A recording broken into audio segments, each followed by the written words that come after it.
Autókról, mert hogy vannak itt még érdekességek, és akkor maradunk a Csabartok világánál, mert hogy természetesen van még itt egy fekete rettenetes sárkódszabó van az elején.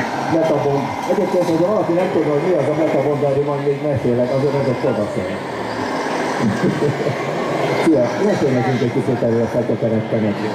Hát ez egy saját készítmény, az Eisenhower építette a motor.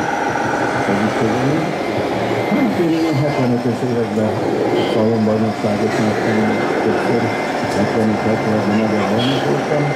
Esetleg valaki körülnél, akkor Baranyai néven kell keresgélni, igaz, ott az eredménylistákon Baranyai Attila, tehát Baranyai néven kell az eredménylistákon keresgélni. Ez a rég volt a 75-ös években, akkor csináltam egy ilyen osztagjajtot, ami egy négyütemi motorra rendelkezik, ezt tudott meg az intelektatív anyjáról. És mit tud, mert manapság azért a zsigulik csodákat tudnak rejteni. A kategórián belül van különbség, elég nagy a szórás. Én azt gondolom, hogy itt a 150 és a 200 lóerő között vannak a kategória társak. A mindenki megjött a 3 darabban. Robi rendelte, azt hittem, hogy az egyik